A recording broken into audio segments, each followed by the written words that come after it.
성경 봉독합니다. 구약 성경 역대상 16장 7절 말씀입니다.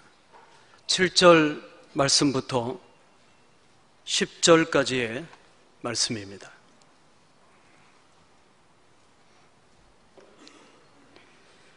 그 날에 다윗이 아삽과 그의 형제를 세워 먼저 여호와께 감사하게 하여 이르기를, 너희는 여호와께 감사하며 그의 이름을 불러 아뢰며 그가 행하신 일을 만민 중에 알릴지어다. 그에게 노래하며 그를 찬양하고 그의 모든 기사를 전할지어다. 그의 성호를 자랑하라. 여호와를 구하는 자마다 마음이 즐거울지로다. 아멘. 감사와 찬양, 이 제목으로 담임 목사님께서 말씀을 전해 주시겠습니다.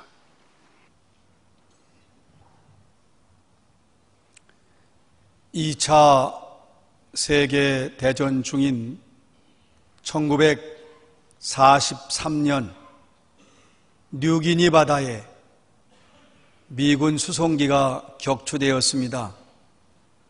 그런데 섬 사람들의 도움으로 7명이 구출되었고, 부상당한 사람 치료받고 숨어 지내다가 무사히 미군에게 인도되었습니다.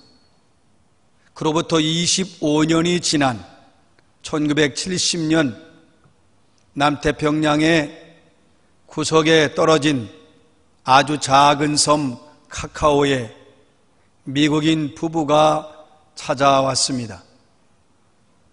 그 사람들은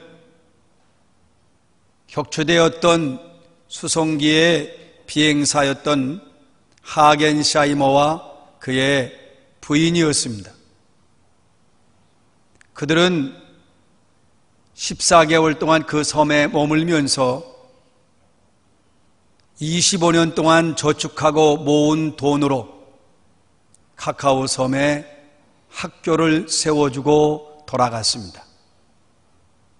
누가복음 17장에 나오는 그 한 명의 나병 환자와 같은 사람입니다. 10명이 예수님께 치유받고 깨끗하게 되었지만 유독 한 사람만 예수님께 돌아오지요. 하나님께 큰 영광을 돌리고, 그리고 예수님 앞에 나와 엎드려 감사드립니다. 예수께서 말씀하십니다. 10사람이 깨끗함을 받지 아니하였느냐? 그 9은 어디 있느냐? 여러분은 하나님께 큰 영광을 돌리고 예수님께 돌아와 무릎을 꿇고 감사한 그 한 사람입니까? 아니면 9사람에 속해 있습니까? 25년 만에 비행기 조종사였던 하겐샤이머와 부부가 찾아왔을 때에 정말 기쁜 것은 비행사지요. 그 부부예요. 자기들의 생명을 섬 사람들이 구해주었기 때문입니다. 그러나 더 기뻤던 것은 섬 사람들이었습니다. 왜 그랬을까요? 감사한 마음을 기억하고 감사의 마음을 표현하고 그 감사의 마음을 25년 동안이나 준비했다가 표현했을 때에 온 섬은 기쁨으로 가득 찼습니다. 추수감사절은 은혜의 하나님께로 돌아가는 절기입니다.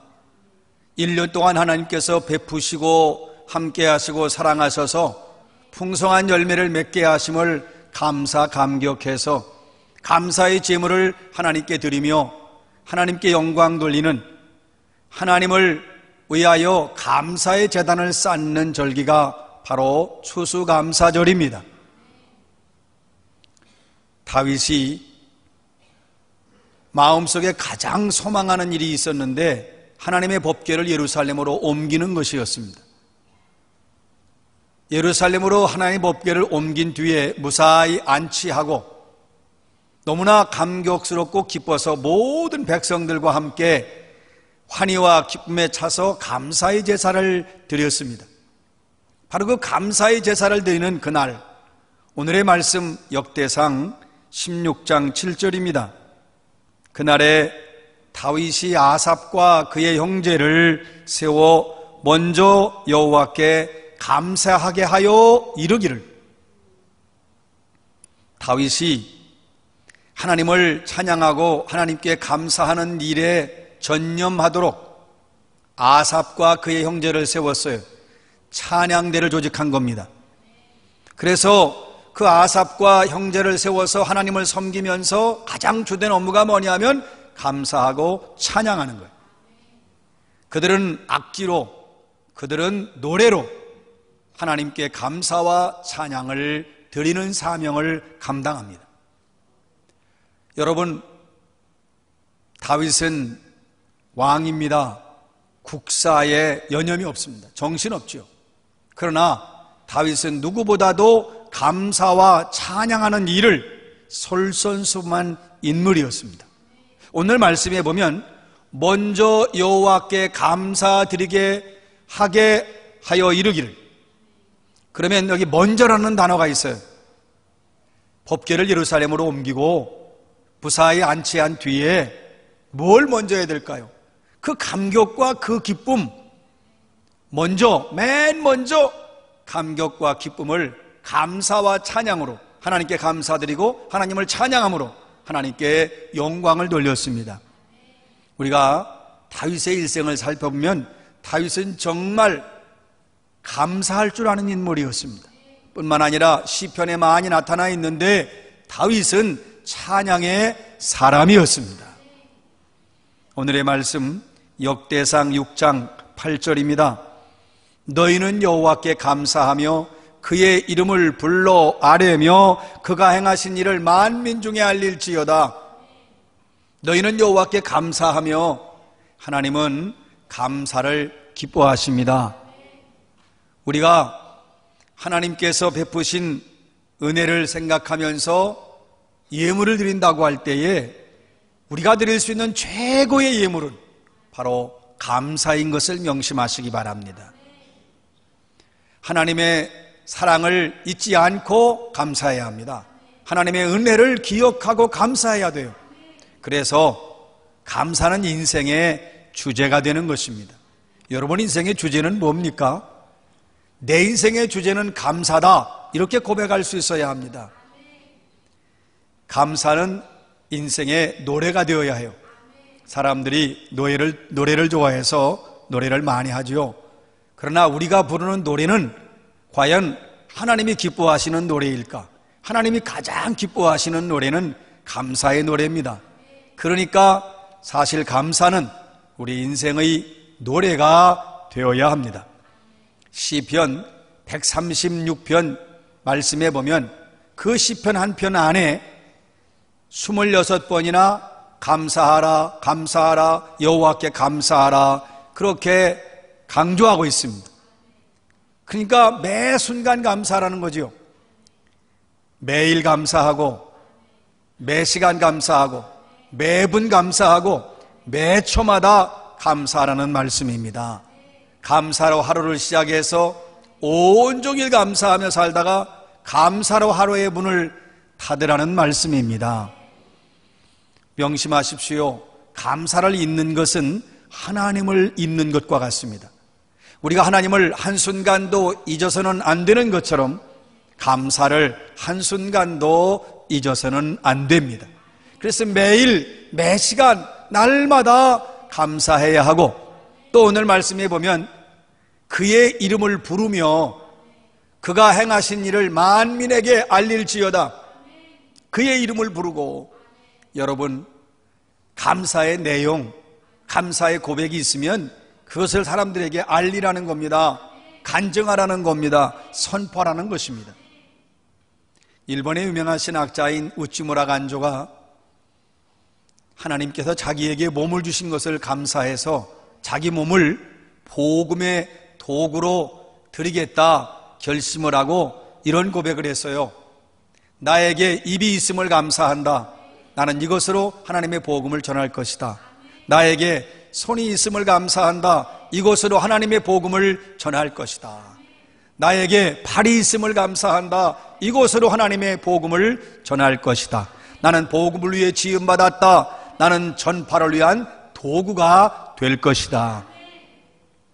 감사가 있는 사람은, 감사가 넘치는 사람은 그 감사를 널리 알려야 하는 의무가 있습니다. 오늘의 말씀 역대상 19장 16장 9절입니다. 그에게 노래하며 그를 찬양하고 그의 모든 기사를 전할지어다. 그에게 찬양하고 그에게 노래하고 찬양하고 노래하고 감사하고 함께 가는 거죠.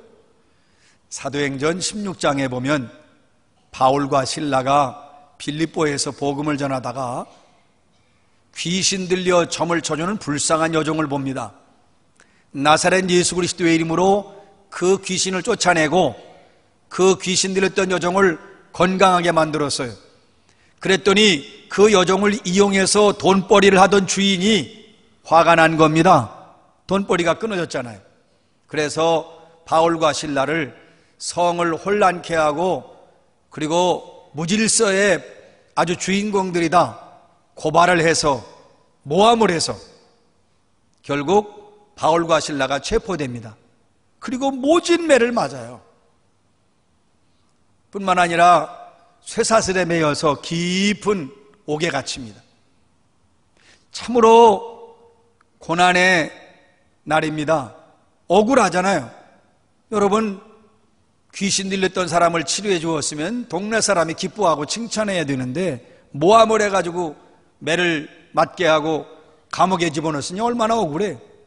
또 정말 고난의 순간이지요. 뿐만 아니라 잠을 이룰 수가 있겠어요? 모진 매를 맞고 지금 그것도 또 부족해서 쇠사슬에 묶여서 옥에 갇혔는데, 그런데 그 한밤중에 바울과 실라가 하나님께 기도하고 감사하고 찬양을 합니다. 얼마나 크게 하는지 그 죄수들이 다 들었다고 했습니다. 여러분, 그들은 하나님의 복음을 위해서 고난받고 매맞고 옥에 갇힌 것을 오히려 감사했습니다. 그래서 감사하고 기도하고 찬양한 것입니다. 이것이 신앙입니다. 이것이 진실한 그리스도인의 모습입니다. 여러분, 그 사람들이 그렇게 한밤중에 그 고난 속에서도 찬송하고 감사하고 기도했을 때에 기적이 일어나잖아요. 얼마나 그 감사와 찬양에 힘이 있었는지 지진이 났습니다. 그래가지고 옥토가 흔들리고 옥문이 열리고 그리고 또 쇠사슬이 풀리고, 그러면 죄수들은 야, 이거 웬 횡재냐 도망가야 하잖아요. 그러나 바울과 실라는 도망가지 않았습니다. 그 광경을 처음부터 목격했던 간수가 충격을 받으면서 감동을 받습니다. 이럴 수 없다. 도망가야 마땅한데 도망가지 않고 그렇게 매를 맞고 고난받았는데 기도하고 감사하고 찬송하고, 그래서 이 간수가 이들에게 진리가 있다. 선생님들, 내가 어떻게 해야 구원을 얻을 수 있습니까?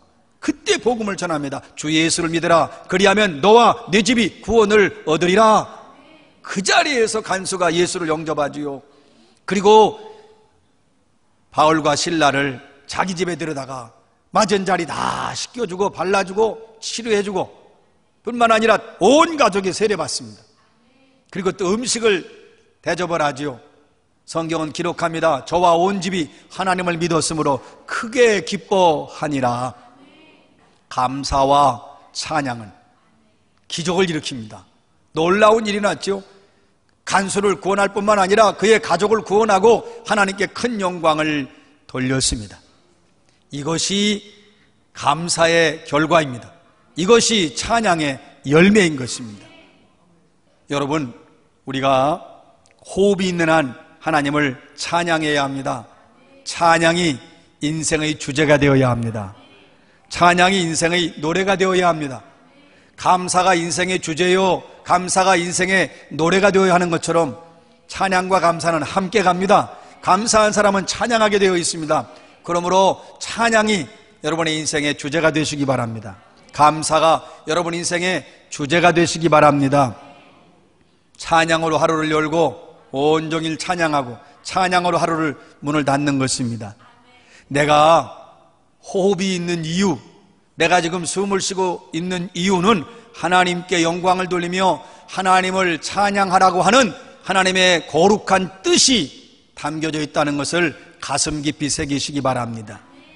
우리의 생애 속에 중요한 일이 참 많아요. 그러나 가장 중요한 일은 내 생애의 목적과 연관이 되어 있는 일입니다. 그러면 우리 인생에서 가장 중요한 내 인생의 목적이 뭐냐?